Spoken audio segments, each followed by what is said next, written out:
there, my friends and families. Happy Saint Sweetie's Day today. I've got a little talk for you called The Divinity in Chains and Her Freed Future.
The Divinity in Chains and Her Freed Future.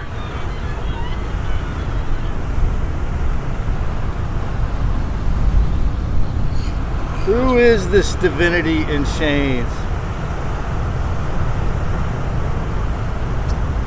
There is a divine creator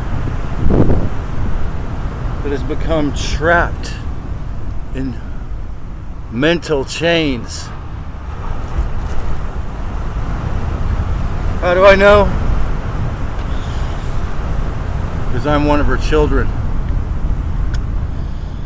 Ever since I was a little boy, and they told me my IQ was so high they couldn't tell me what it was, and I was 5 years old and a bunch of kids copied my art.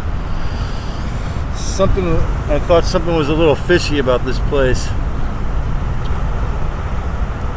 There is a divine creator that has become trapped in mental, emotional, and physical chains for 1,000,000 years. Her name is Christ Sophia, and we are her children.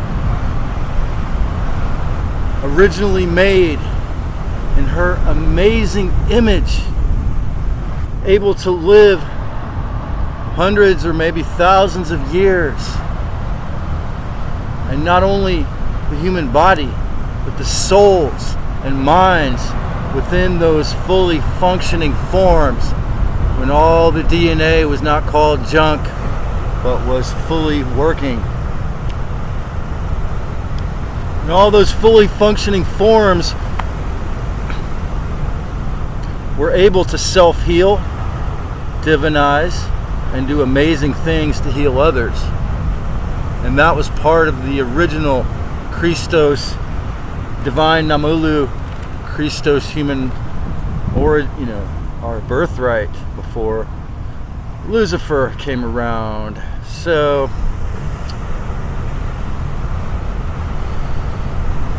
then the greatest force of evil ever arrived and began to unplug our divine DNA strands, terrify and trauma bond us into indentured servitude, slavery, and later wage and mortgage slavery, the most popular forms of bondage.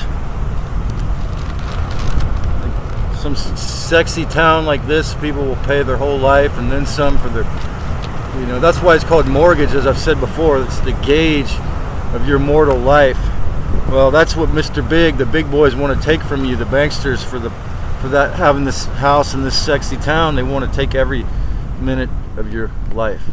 And with the chains rendered invisible now, chattel wasn't the only kind of slavery. It was only the beginning. Just as Hitler did not lose World War II.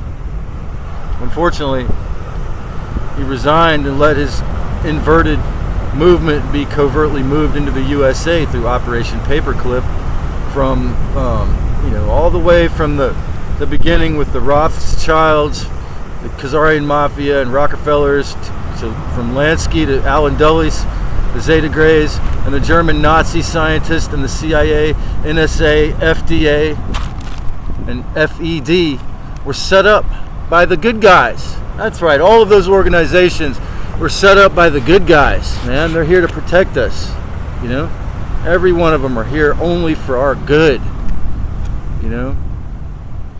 And the question is, what, if anything, is Robert F. Kennedy Jr. from this Illuminati bloodline, and Donald J. Trump, this landlord president we have back in office, and Elon Musk going to do about that? Government is only here to help you regain your wings. If we were back in the days of Thomas Jefferson and Benjamin Franklin and George Washington and the Iroquois chiefs, and I didn't mention this before, but supposedly Dr. Bruce Lipton claimed in his book Spontaneous Evolution that the first couple of sessions of Congress had Iroquois in there because they gave him as I've said before, they gave him the idea for the president, and then they took it out of the history books. It might be true, I don't know. So humans are all about peace and evolution, correct? Well, Trump just signed the JFK file release, even though just because of there's a law that says if it's been over 50 years they have to release it. I'm not sure. What does that mean? I don't know. It depends on how much information is actually released.